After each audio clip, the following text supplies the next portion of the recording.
Congratulations to all of you who were prepared to do the verification line and the badge line and the line and are here promptly at 10 o'clock on Saturday, which was an accomplishment for Comic-Con in the before times and is even more so now. So congratulations and thank you for joining us. The before times.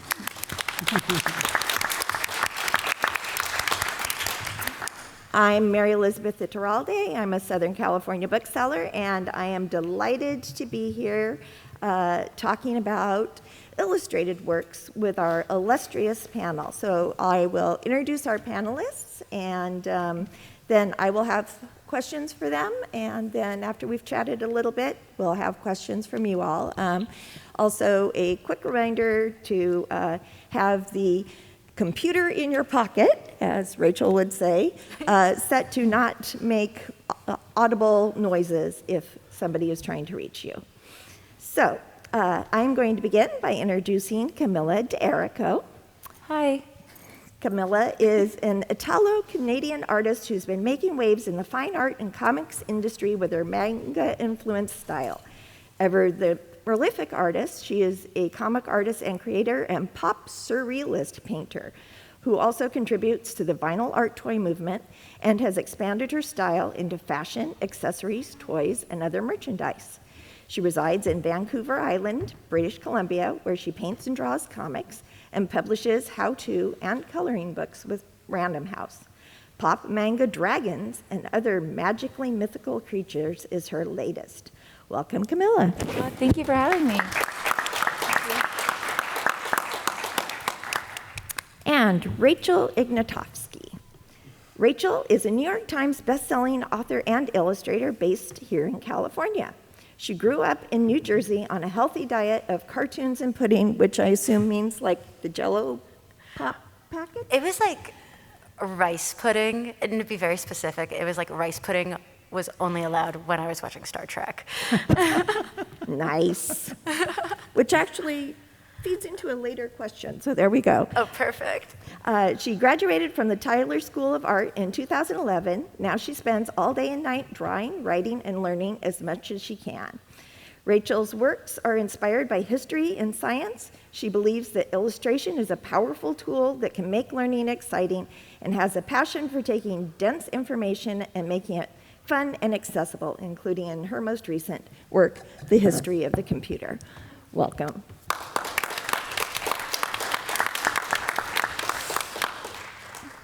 And Randall Munroe. He is the author of the #1 New York Times bestselling How To, What If, and Thing Explainer works, the science question and answer blog, What If, and the popular webcomic XKCD. A former NASA roboticist, he left the agency in 2006 to draw comics on the internet full-time. He lives in Massachusetts. Welcome, Randall. Hi. And Lucas Turnbloom. Lucas is a cartoonist from Southern California, actually right here in San Diego. In 2017, he and his wife rescued a sweet yet rambunctious little cat who inspired Lucas to write a comic as an inside joke. But when his wife insisted he put the comic on the internet, the joke grew. And How to Cat, this is where you display your face mask, now has over 196,000 followers. In addition to capturing his pet's most feline antics, Lucas is also the illustrator of the Dream Jumper series, and his new work is Steve O. McEvil. Welcome, Lucas.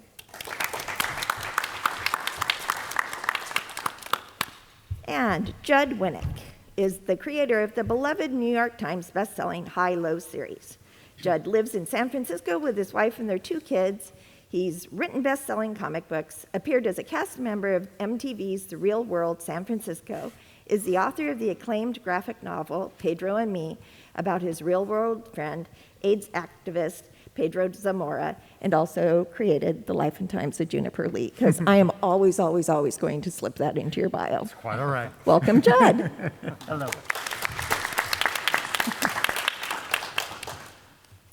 So, first, I'd like each of you to talk a little bit about what sparked your current work, which for some of you, maybe, well, it's the next installment in the series, but for others of you, it's I had this new and different idea.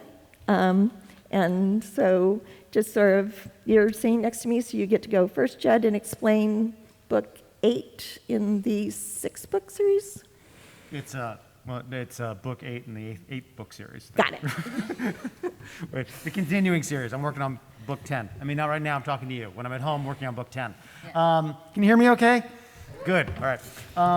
The HILO series, I'll tell this really quick part. It came about, I wrote superhero comics for a really long time, for like over a decade. A bunch of years ago, about 8 years ago, my son was about 7. He asked if he could read some of my superhero comics. In particular, he wanted to read my Batman comics. Daddy, can I read your Batman comics? And I said, no, you may not read my Batman comics. Those are for like older kids and grown-ups. So I hooked him on the Bone series, Jeff Smith's Bone, which we all know, and he lost his damn mind. He just loved it, and I got jealous because I figured I should be able to make a series as he likes as much as Bone. So that is what was the inspiration to do the HILO series, an all-ages action-adventure story about kids who can do magic and fly around, shoots lasers out of their hands. And this particular arc, which is book 8, which is actually the second story in what we're calling the Gina series.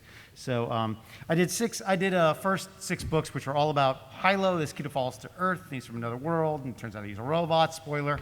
And after the first book did kind of well, my editor said, yeah, and if you want to go beyond 6 books, we can do that. It's like, I only have 6 books. I don't know what to do after the 6th one. It's like, well, do they all die? It's like, no. It's like, you'll think of something. And somewhere in there, I thought, like, oh, it'd be fun if we pivot.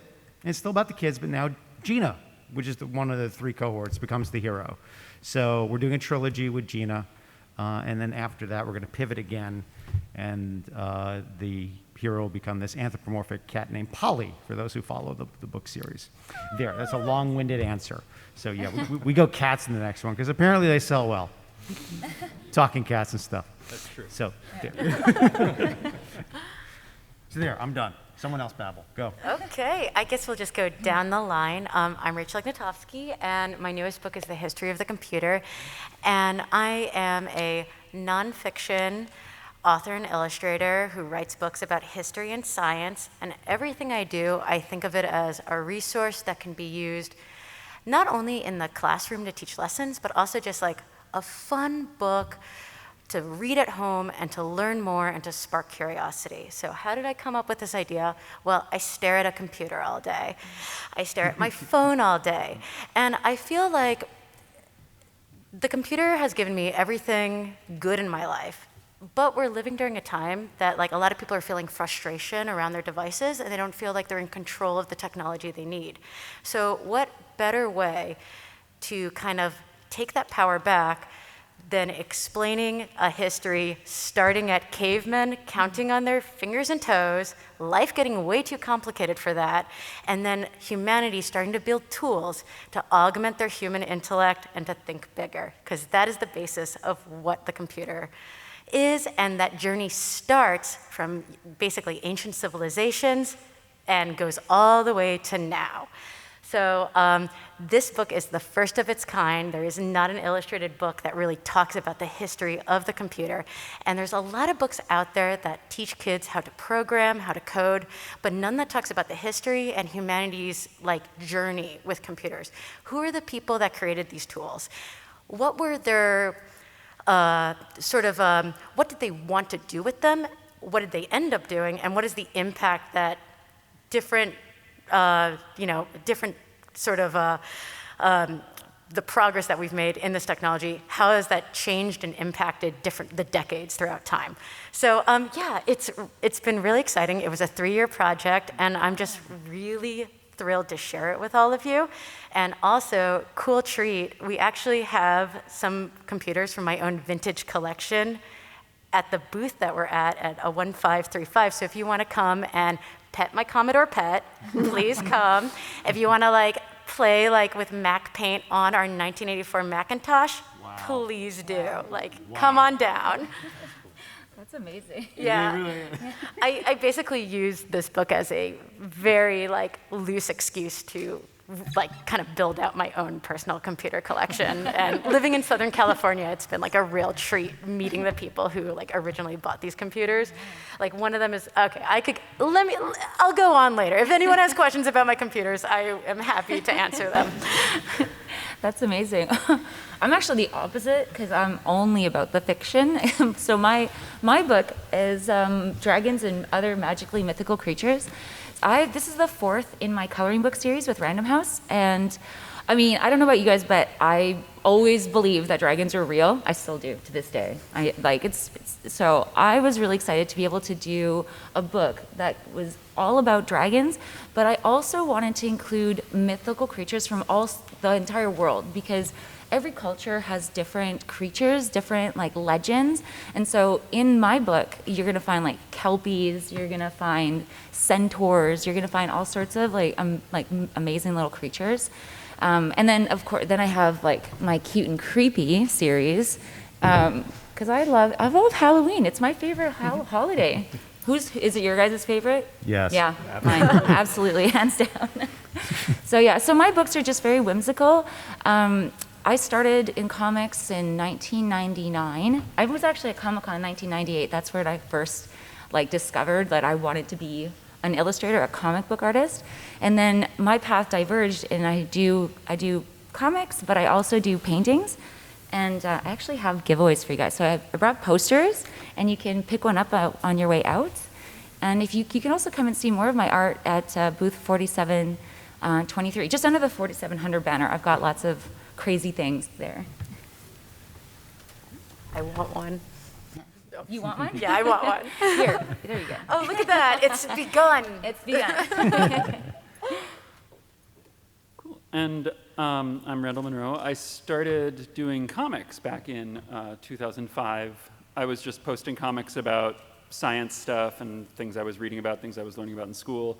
But because I was doing comics about science, a weird thing happened, which was people started sending me questions where they wanted me to settle arguments for them. Me and my friend have been arguing about if you tied a cable to the top of the Leaning Tower of Pisa, how many people would it take to pull it over? And it always had this subtext of this question clearly isn't important enough to bother a real scientist, but we figured oh, you can handle this, right? But the thing is, I'm totally a sucker for that kind of thing. If I hear a question like that, I just mentioned the Leaning Tower one as an example, but in the back of my head, I'm already sucked into thinking it over. I would get this email from someone who's me and my friend are arguing, and spend 6 hours researching, looking up diagrams, figuring out strengths of cables, strengths of people, friction, cleats, etc. And then 6 hours be hey, I think I got the answer, here it is, and then the email would bounce or something. And I was thinking, wait a minute, I'm putting a lot of effort into compulsively answering these questions. I should collect this somewhere. And so I started posting them online, and then people sent way more of them. And so now I've got What If and What If 2. That's amazing. Collecting my answers with my little illustrations.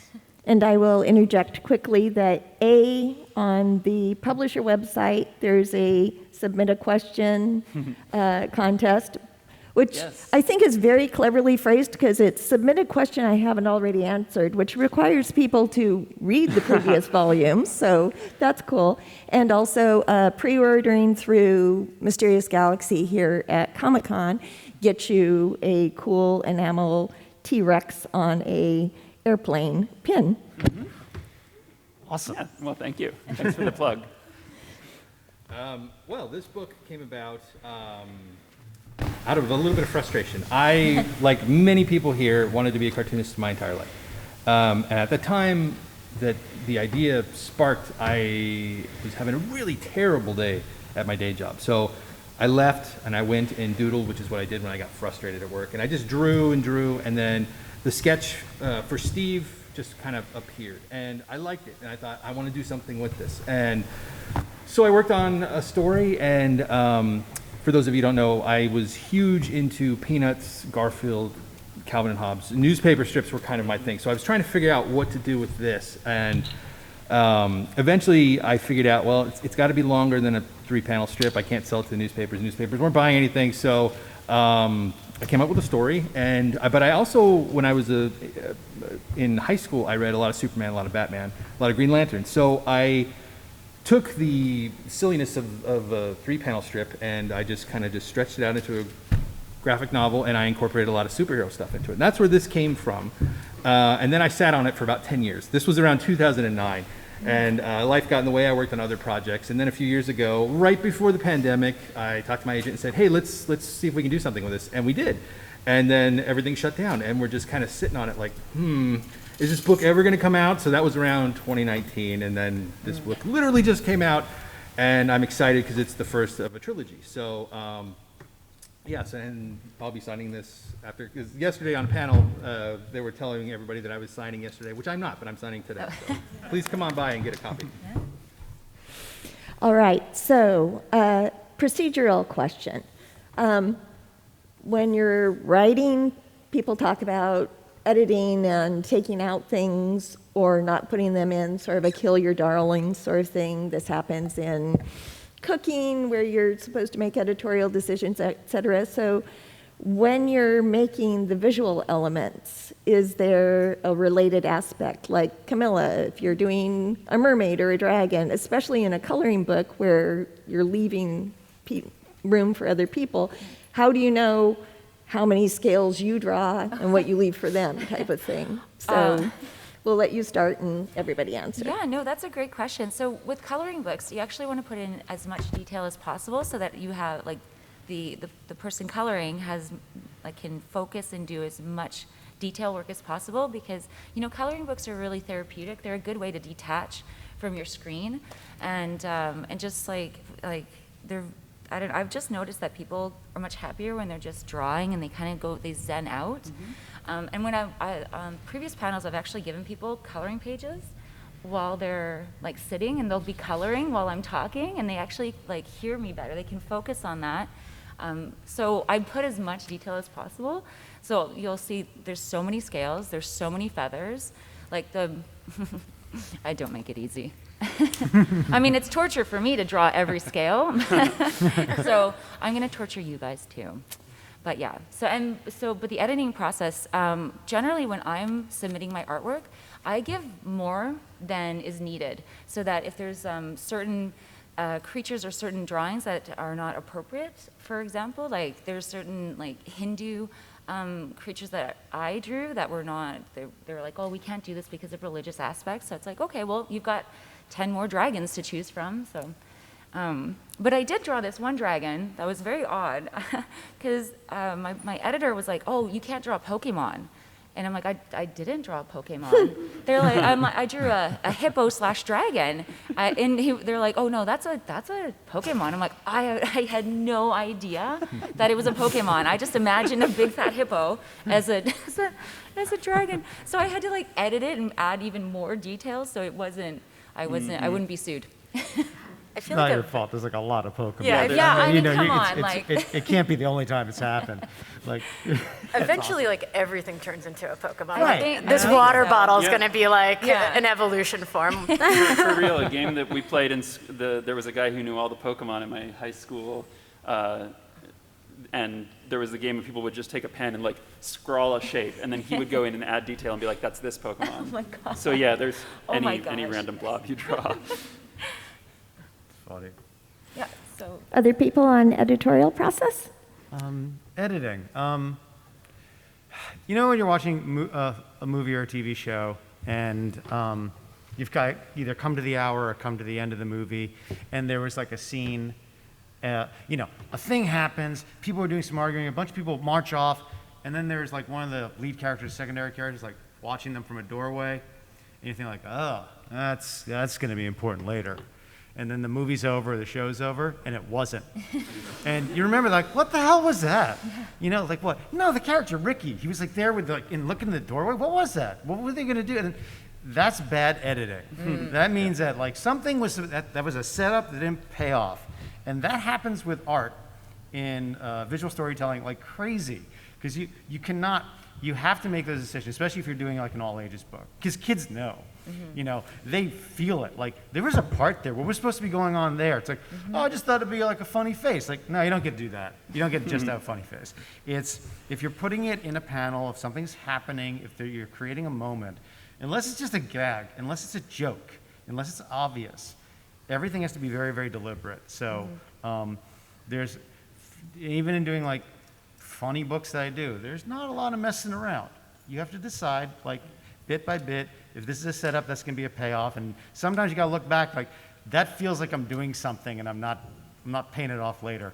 Let me screw around with that so no one's expecting anything, or let me take it out. You got to think about it, because I would hate for anyone to come to the end of my story and like, what the hell happened when that guy was standing in the doorway? What was that? You don't want that. You don't want that. Kind of So- like the symbols in Game of Thrones that led to nothing. Yes. You know? Oh. I don't know. whole I don't other know that I panel want to right start there. talking about Game of Thrones season 8, but that was like so many unanswered questions. So yes, Yeah. Yeah. I understand. No, I mean, serialized television is the epitome. I mean, if you ever like read the history of the TV show Lost, Oh, they talk about it a lot. I mean, that was the test case of like, we were just making stuff up and didn't know where it was going. Then they said like, please let us end the show. It's like, okay, go ahead, end the show. Yeah. There's things we set up we're not gonna have time to answer because we didn't really know what we were doing in the first place. But then later, those stories, they're just tight as a drum. You know I mean, the best way to make an example of like good editing, you see a stand-up comedian. They do a joke and they kind of set it up and you laugh, and then they call back to it like 40 Right. minutes later, and the whole place goes bananas. yeah. It's like a magic trick.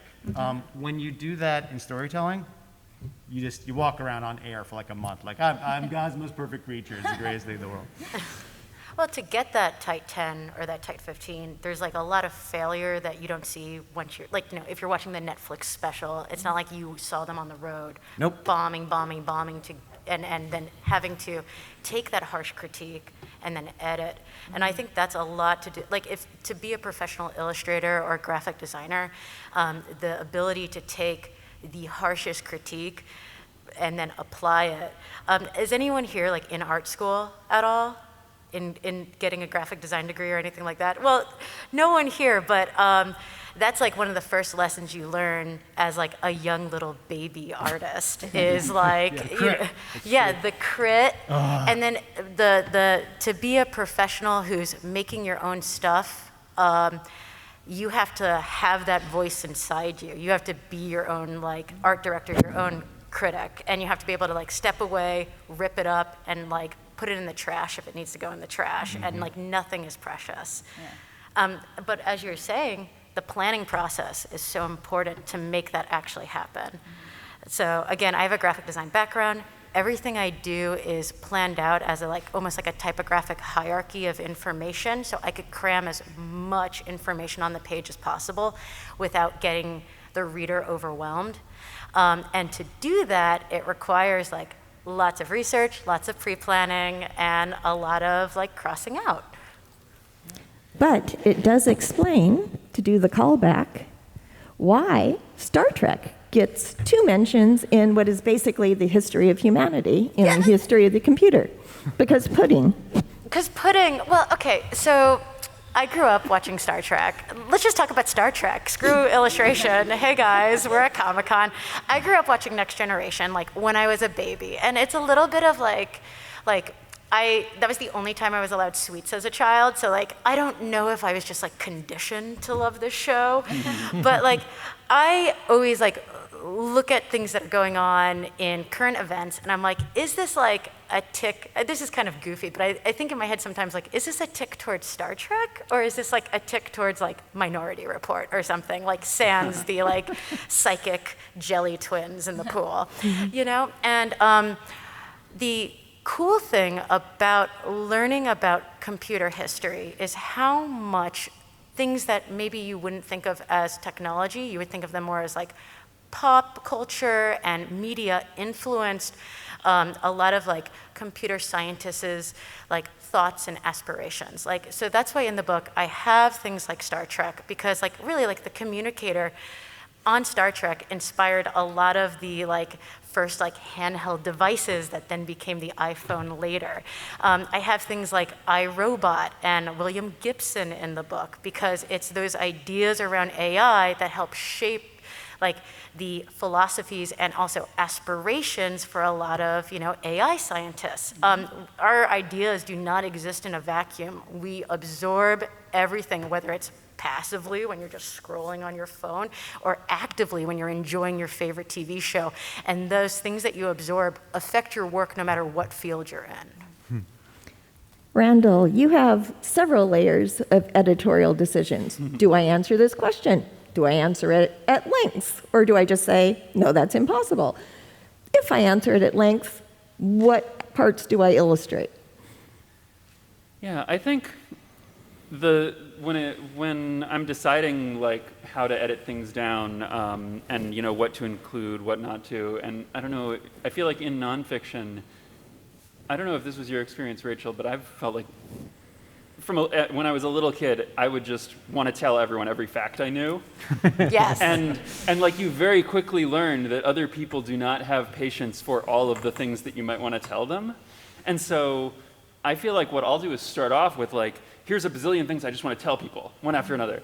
And then so what I try to do is not think about it like, simplifying or cutting down, as much as like keeping in mind that people are busy and do not have infinite attention for the thing I want to tell them about, even though I think it's really cool.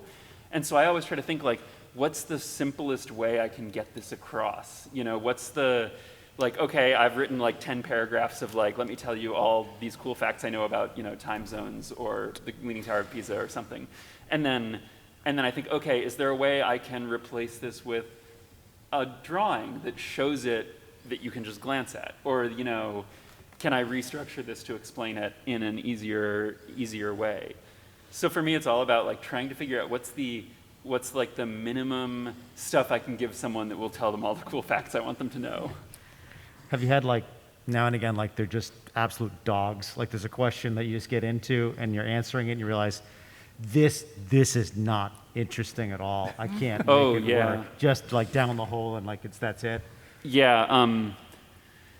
And occasionally there's one where it's like, okay, I know this is not as interesting to everyone else as it is to me, but I'm just going to lean into it this time anyway, because I'm sure there are like 5 other people who are as excited as me about time zones, for example. Yeah.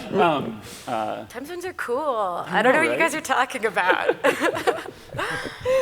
There's innate geek human nature. We can't help ourselves, or we get excited about stuff.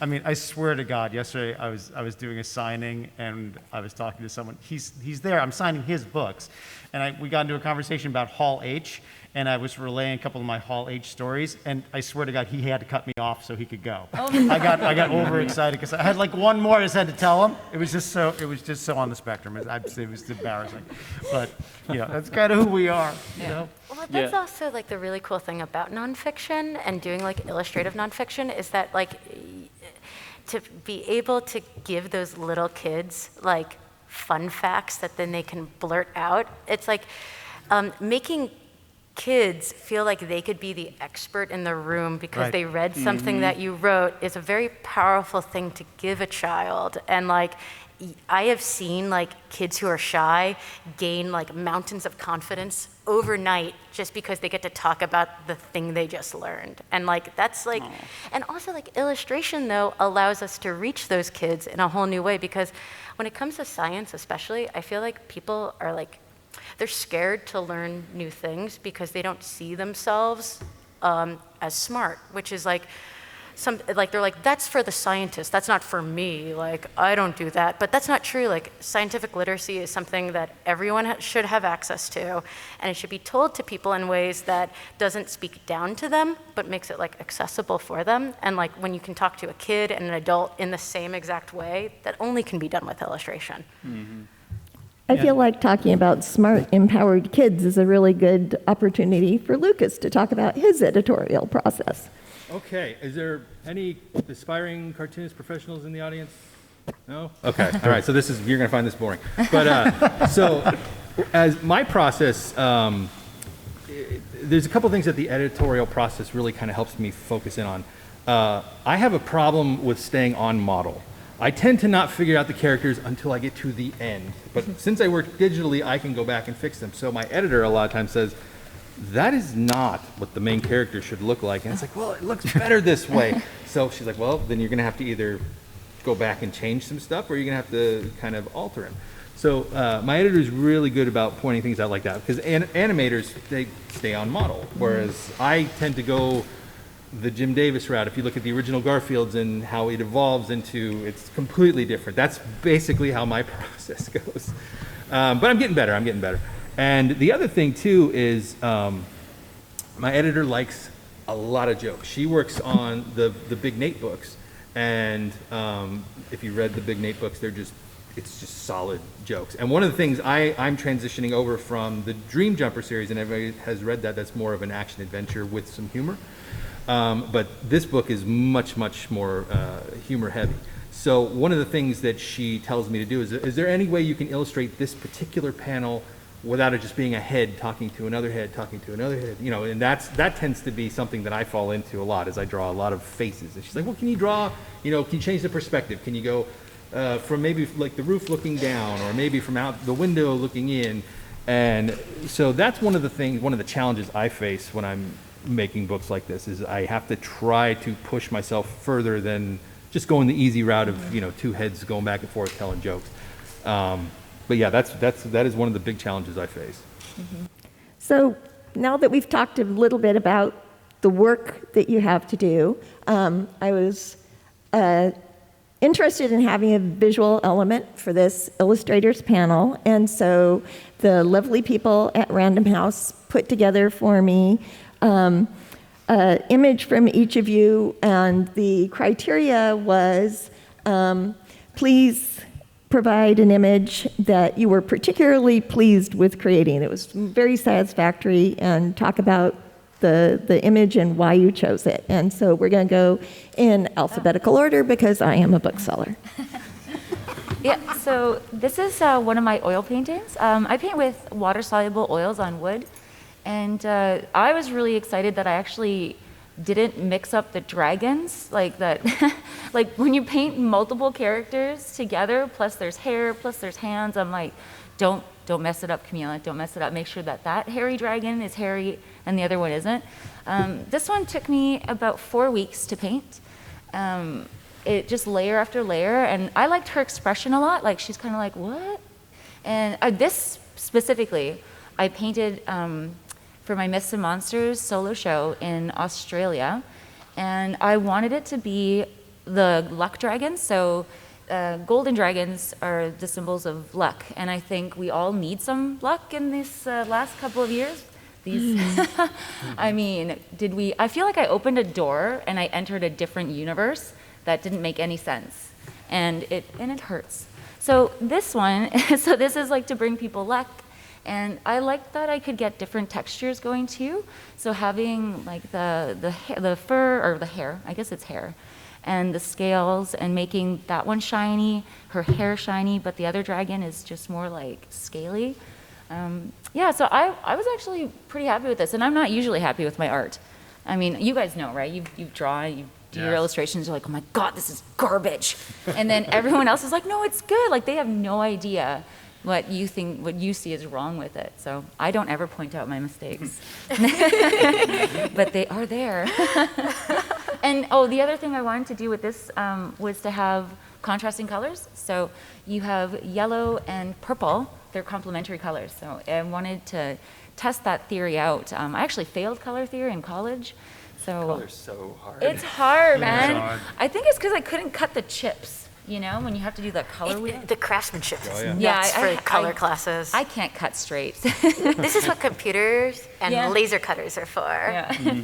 Yeah, and you know, I know that a lot of people are doing digital art, but I avoid doing digital. Like the covers for my books are digitally colored because I want them to look more like markers, so people can. Yeah, because I mean, I can't put an oil painting on the cover of my coloring book because people are like, it doesn't look like that.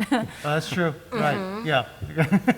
Right? What a weird marketing twist. Of course, you can't have the oil painting on the cover of Color. Right? I know. Like, I know that when What do I got to do with this book? I don't have time.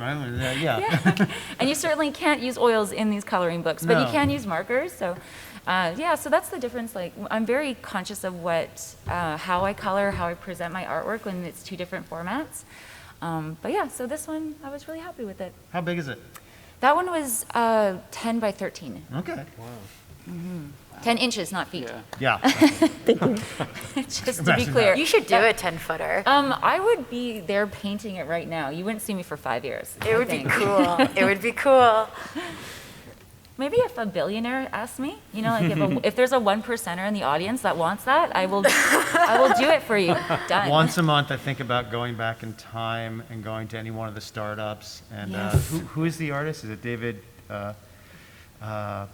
There was a painter who did a mural for Facebook, and he took David Cho. Thank you. It's based on David Cho. Yeah, and you know they paid him in shares, and it wound up being like $40 million.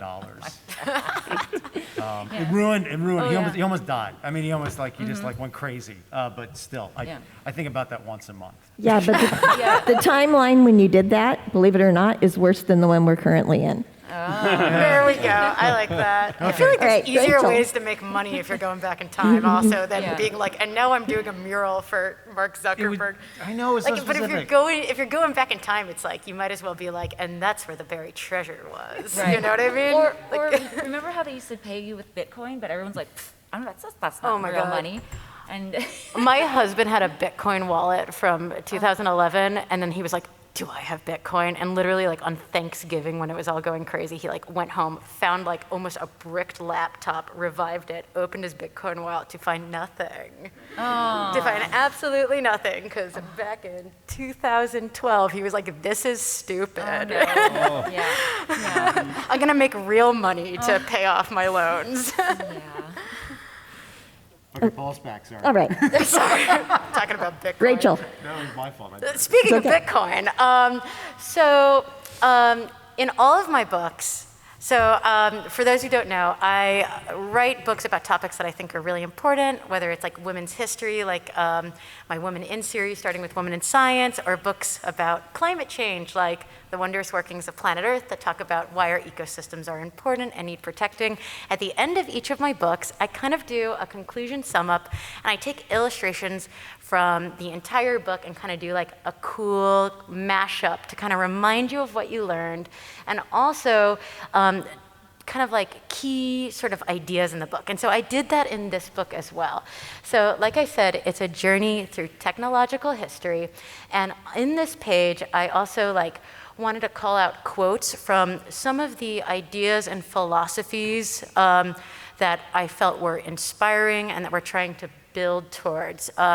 Ideas like from Douglas Engelbart, who created the mother of all demos, which is like the first ever demo. And it was like a huge deal. He did it with Stanford, and it was basically like, you could say like a whole shopping list of things that came out of it, like the mouse and like graphics on a screen. But really the big idea that came out of it was this idea that we can build systems that allow us all to kind of get smarter collectively and collaborate with one another. And that's a lot of the good things that have come out of computer history have been building upon those kinds of ideas.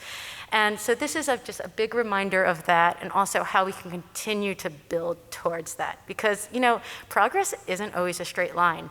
There's a lot of things in the past that haven't been fully realized that we can kind of use to build better right now. So anyway, that's my illustration. Thank you. Cool, guys. Heavy stuff. I always come in with like the heavy stuff. Sorry. So the part here on the right this is an illustration from What If 2, which was answering, this is one of my favorite questions in the book. Someone had asked, so at some point the sun is going to die, spoiler alert, and it's going to collapse into a tiny, compact, incredibly dense ball about the size of the Earth that will be super hot. And then over time, it's going to cool down, which means that there is a time, some billions of years in the future, when the sun will reach room temperature. And there are no stars in the universe that have done that right now because the universe is too young, but give it another 10, 20 billion years and it'll happen. And so someone was like, could you touch it? And so, and the answer is no, but that got me thinking, what if you were trying to land on it? You know, maybe a robotic probe, how would you do that? And so I like that it's a very silly question. You know, this isn't going to be relevant for 20 billion years, but it's also like a really interesting engineering problem. And I liked being able to just be like, well, I'm going to think of an idea for this and then illustrate it, and like there it is happening on the page. I am not sure that this would work, but I really like that you can just like if you describe something, it's like speculative, but I like that if you draw something, it's like, well, there, it just happened. Then if you want to argue with it, you have to explain why it didn't happen. And so I like being able to take these ideas and just like envision them, even if it's just in a little drawing. The other drawing on the left, though, so sometimes I'll do large infographics, you know, charts and stuff, and they usually don't start out as an attempt to illustrate things for people. It's like me collecting a whole bunch of information, but having a hard time taking it all in. You know, I'll have all these tables and numbers, and I'll be like, okay, wait, so this is bigger than this, but then also there's this other thing that it's bigger but in a different way. How do I, and I'll have like be shuffling things around. I'm like, okay, I just need to make a map of all of this. And so I saw a stat that seemed weird to me that said that like, you know, 90% of all mammal biomass is humans and their domestic animals. And I was like, that is weird. What about mice and the deer? There's a lot of deer, right? You know, and so I started getting these tables of, you know, animal abundance and weight, and instead of like having a table of numbers, I was like, okay, so we got a big blob of humans, and then these other blobs here are different domestic animals, and so I tried laying it out just on a page like they're, you know, across a landscape, and just showing how right out at the edge you've got like elephants are that little square at the bottom. That's the combined mass of all the elephants in the world versus the mass of all the like pigs at the top right. And like dogs are in there somewhere. I think one of the little blobs is unlabeled dogs. And it's weird to realize how like we think of ourselves in the middle of a big world around us of like nature, but really like we are so big and so dominant that it's like nature is these pockets. And I felt like drawing it out visually made it so much more striking and real to me. And then I was like, whoa, this is cool. I want to show this to people. Yeah, it's amazing. It's like the most successful thing you could do as a living organism is be useful to people. Like that's like basically the only way to be successful. Even like plants are the same way almost, you know? It's crazy. Do you see the monarchs are going extinct? Time to bum you guys all out. Oh my God. Sorry.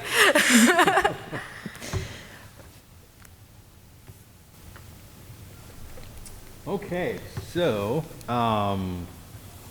I was kind of playing around with what I should show.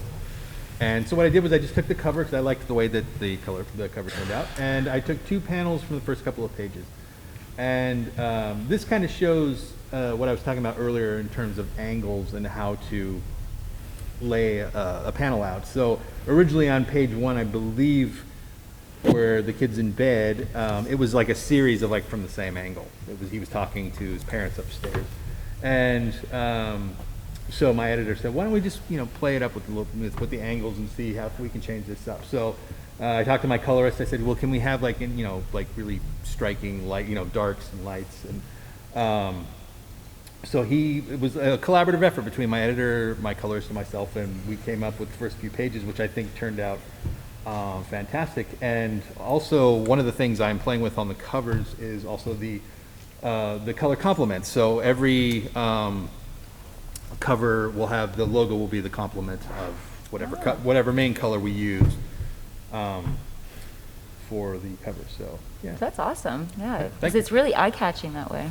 yeah, that was we were kind of, I was testing it with my kids. I'm like, okay, which one can you see from the farthest side of the room? Which cover is the one that grabs you? And then they kept saying this one. I'm like, of course, you know, Yeah. green and red. So so we went with that. So the next cover, I'm sure they're going to do a release soon, a reveal. So I'll just say it. It's going to be orange and blue. So yeah, Nice. thank you. how do you decide to put in, there's that little ring around the neck of mushroom clouds. And I've always like drawn that because it looks like it's supposed to be there. Like that's how they always look in people's drawings. But I've never actually figured out like is that a real thing? You know, I don't know. I think that came from, I'm a child of the 80s, and maybe I'm misremembering it, but I remember it from the Garbage Pail Kid, Atom Bomb.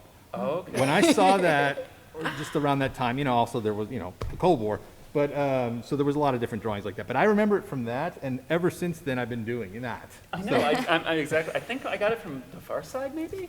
Oh, yeah. Yeah. The fishing one. Yeah, the one where they're fishing and, Yeah. and they're excited because now there are no more catch limits. You know, I didn't get that one for the longest time. I asked my dad, I'm like, what does this mean? And he's like, seriously, you don't get it? And I'm like, no, what does it mean? God, no fishing. Right. Yeah. You know, he made you work a little bit. That's Yeah, he what's did. good He about did. Gary It Larson. took a while, but I figured it out. Is it supposed to be like the sonic boom? I always thought it was like the sound of it. I don't know. That's what I'm going to say always yes. thought. There we go. It makes sense, yes. All right, let's go to our final pen. Yep. Oh, okay. They sent the wrong cover. But it's okay. They did. It was supposed to be a cover for 5 minutes. 5 minutes. I'll talk about it real quick. Covers are hard, and also picking one image is hard. I agonized over this for like half a day, going back and forth with my buddy Chris at Random House because like well, does it mean just pick one image? But like no, I do like it's why we call it sequential art. There's like a lot of stuff, and I even settled on one. He said that's 5 pages. Like I know, but it's like a visual joke and it has no words. Okay, fine. I'll talk about covers. Covers is the only thing that I do, which actually kind of goes to committee. They leave me to my own devices. I have an editor, we work it, and and things are back and forth. But this is the only time, and it always seems silly to me that we're doing the cover. I have to come up with like 4 or 5 or 6 sketches, and it goes to like 6 grown-ups in marketing who then like put it up on the wall, and they think about it. And when I tell kids about this, it's always the funniest thing that grown-ups are looking at. It's like, well, like in this case, like so. All right, we like the look on Gina's face, but she looks a little bit too, like in one, she was like really smiling and laughing. She looks a little bit too happy. Can we get like the expression you have almost in cover number 1, but also cover number 4? Can you combine those? And also the monsters you have in back in cover 4, we like those way better than the ones in 3. And we like it when Polly is screaming. She's not screaming in any of them. Can we get that in there? And then it's like, okay, all right, I put it all together and it comes out that way. One big lesson I've learned is that if you make a suggestion with any of the covers, if you do a sketch of any of the covers, it can't be just one for the pile. That could be your cover. You have to be happy with everything you send them. It's like, yeah, we liked cover number 3. It's like, oh, I was just padding it. I didn't, oh my God, and I got to do this one? Oh, God help me. That's like the unwritten rule. Yeah, the unwritten rule. You have to, if you're submitting it, it's going to happen. The biggest note on this one is that every sketch I sent, they were all running the other direction. Oh. And they said, yeah, you have to flip it so they're running from right to left. And it's like, 'cause that's how things work. It's just better. Yeah, that way. because you want them to go towards where the motion of opening the book is. Yeah. I get it now. The 5 covers I submitted, they're all running the other direction just because it looked Yeah, no, right. then they just fall off into space between your 2 books. Yeah. I mean, it seemed like a real obvious one when it was over, and also because this was one of the simpler covers I came up with. Where I just said like, you know what, I'm just gonna have the gang like looking goofy and running because I don't want to like give away too much of the plot. I mean, monsters in bag. It was just like it's just a variation on that. And did you do any consideration to make sure that even though it's a Gina book, and I like the way that it's highlighted in the title, but people who are looking for the next HILO book also can immediately recognize that? Yes, there's a little bit of business. A while back, I said like, we're going to end the HILO series, and then we'll do a whole new series, called Gina. And that was shot down so fast. And it's like, yeah, we spent a lot of years marketing HILO, so we're going to stick with the HILO series, but we can focus on Gina. Like, oh, okay. And I think with the Poly series, they're even getting a little more nervous about it. Like, it's not even like see how they put like a piece of tape. That's a totally designed thing. So you see HILO, and it's like Gina. It looks like a piece of tape over it, and like as if it's like an add-on. I'm not sure they're going to do that with Poly. I think they were a little concerned that it pulled people away from it. Whatever. It's like a marketing thing. I will say the last bit is that I lose a third of the image right out of the gate always because the typeset is so gigantic. And again, it's a marketing thing. They look at the book from 20, it's the cover, so you got to be able to see it from 20 feet away, and everything has to be big and broad, and it's one of the harder things. It's one of the harder things. It's easier to do like a 5-page joke, which I could have talked about instead. But I didn't. Okay, they're giving us the 1-minute sign. Yep. So I'm going to use this minute to thank you all for coming, to thank you all for a fabulous panel. This was an awesome way to wake up on Saturday. And also to remind everyone that you can see Camilla down at her booth, and also the other illustrators, creators will be signing in the sales at table 7 at 11:30. So if you have follow-up questions for them, that's a great opportunity to ask them questions and get signed stuff. Yeah. And Camilla has posters to share. Oh, and also, if you're on Rachel's website, she has downloadable coloring pages. Oh, yeah. Thank you Worksheets, baby. again. Fun. Yeah, come and see me at 4700. Thank you guys. Thank you.